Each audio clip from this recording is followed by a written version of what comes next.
Growing up as a homosexual sucked. It was just full of so many secrets. Like, I feel like my hair should be bigger because it's full of secrets. If you're part of the Rainbow Mafia, I feel like you can relate to a couple of these. But if you weren't and you were born like not fabulous, like, first of all, my condolences. But also, you're about to have your minds blown because growing up tasting the rainbow is not as glamorous as it looks.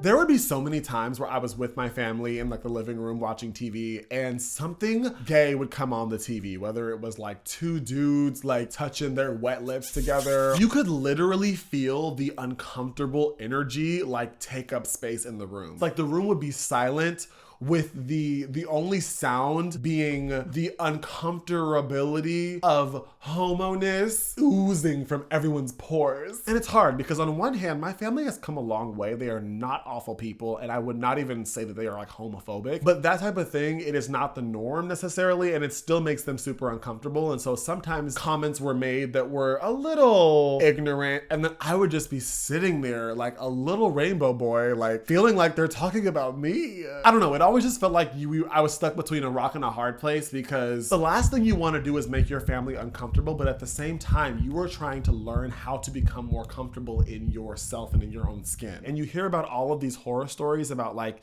you know, parents kicking their children out because they're gay. And I'm just this little boy thinking here like, I ain't got nowhere to go. Like, what am I supposed to do? So the best way that I can describe it is that you just felt trapped in your own skin and you had no one to talk to about it. It wasn't great.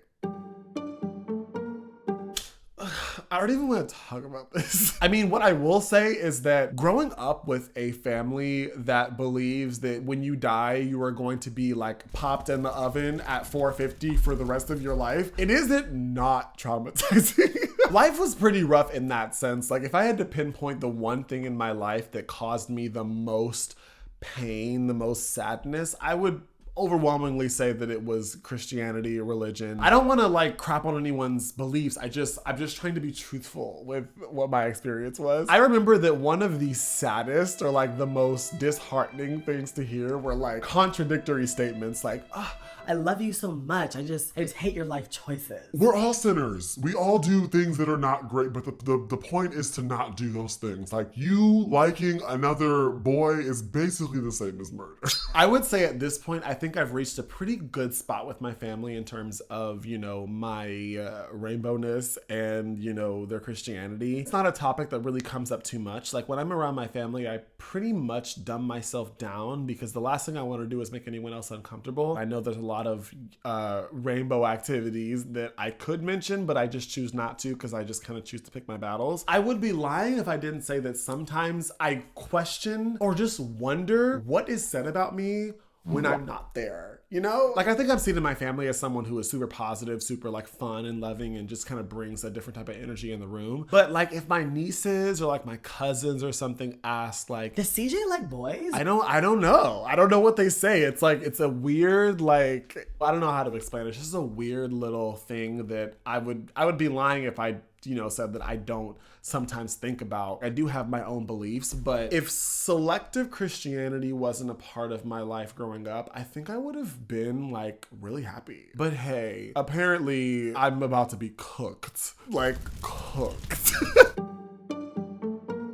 I hate that I literally had no education when it came to intimate things and situations that applied to me. Nobody was telling me how to function in a relationship with, you know, two guys or two dudes. I definitely had questions, but everyone around me very openly felt uncomfortable even having this discussion with me. And to be fair, like most of the discussions were like, are you fabulous? Or like, what's the thing here? It wasn't really about like, okay, so now that we know that you're fabulous, like here are the fabulous tendencies and here are the fabulous situations that you're gonna put yourself in. The last thing that I wanted to do was to make anybody uncomfortable, and so the only place that I really knew of to turn to was corn. I can't make this video and not talk about corn. Literally anything that I learned about homo relationships, homo activities, homo tendencies and things, all of these things were learned by watching corn, which honestly sucked because for the majority of my adolescence, I truly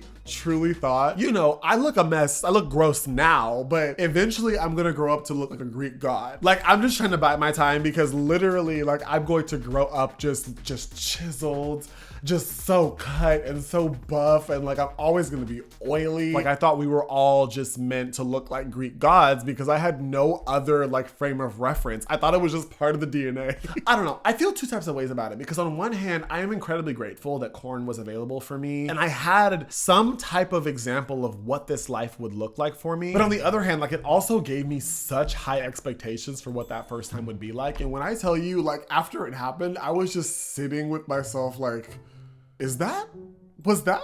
I mean, I guess. Like, but you know what? It's fine. I learned what I had to learn. I got through it. You know, I didn't have to take sex ed to learn, you know, what went where and whatever. Also, side note, there was a teacher that I hated. I hated her with every fiber of my being, and she was the one teaching the sex ed class in high school. And by that point, I had watched so much corn, like I knew what was going on. And so I was literally the only student in the entire classroom who had their parents sign the waiver that they could not be in that class. So every time we were about to talk about, you know, intercourse, best believe I was the only person like, well, packing up my books, like I'm about to go to the library.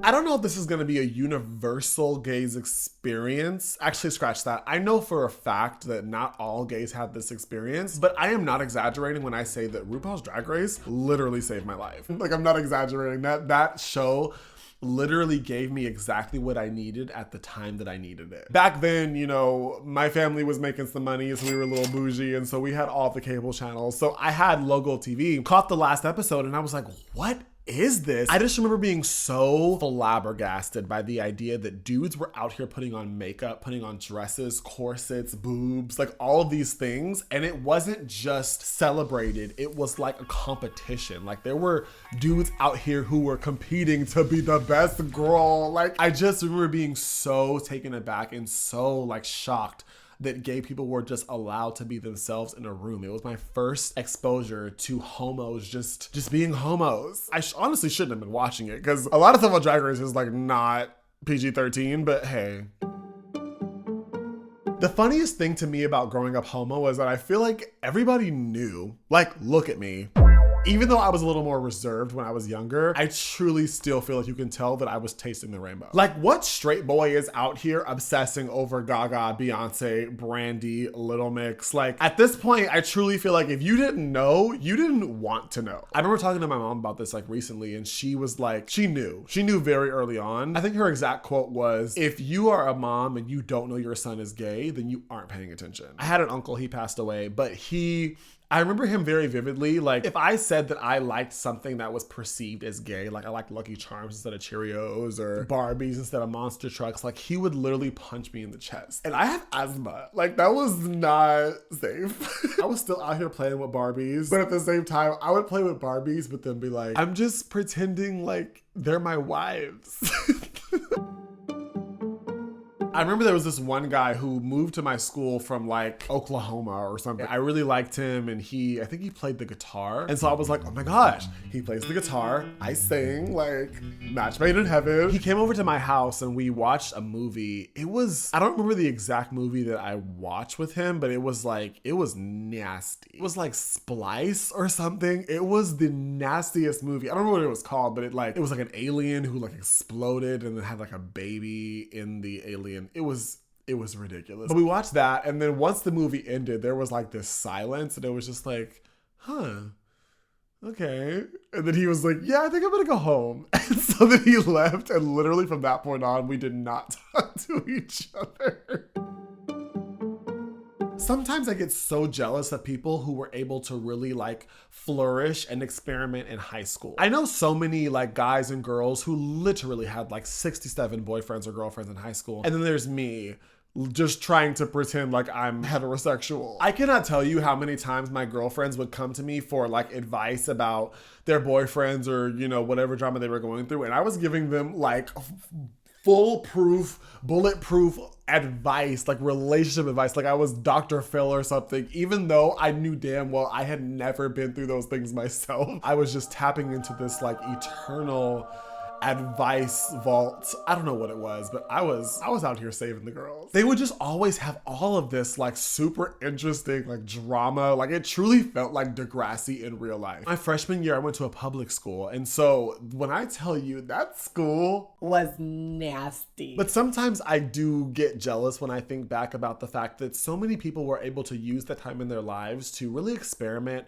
really find themselves and see what they like, what they didn't like. And what took up the most mental space for me was just trying to make sure that nobody found out that, you know, I was strictly dickly, and making sure that nobody found out that, you know, I may or may not have been fooling around with the quarterback or whatever. Like it was, honestly, it was a simpler time, but it also was a more complex time. I think I'm good where I'm at.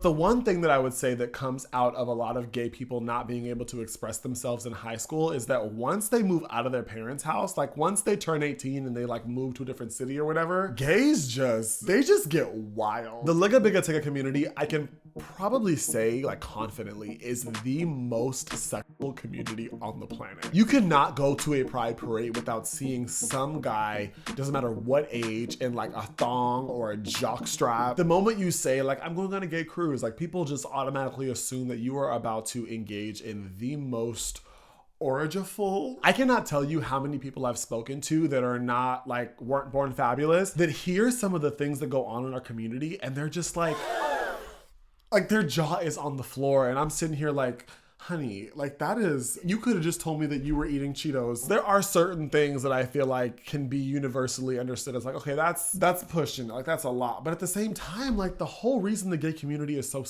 is like, it's kind of straight people's fault. If we were just allowed to be ourselves, like just to date, to, you know, desire what we desire and not be shunned for it or like kind of put in the closet for it as we were growing up, like we would just grow up like everybody else. But because we were like shunned our entire lives, it's like you turn 18, you move out of your parents' house and you finally have some sense of freedom. It's like Pandora's box. Like you open it and it just explodes. So if gays want to go to the bathhouses and, you know, meet guys on hookup apps and whatever, then let it be. Like, and if it's not for you, it's just not for you. Honestly, I feel so grateful. I feel so thankful that I grew up the way that I did, because it made me the person that I am today. I feel like I have never felt more just, I don't know, I'm just really happy with who I am as a person now, and no regrets. I love who I am, and I hope you love who you are as well. I hope you enjoyed. If you were shocked or you could relate to anything that I said, please comment down below. I love having these conversations with you guys. If you want to see more of me, you know what to do. There's a video right here waiting for you, and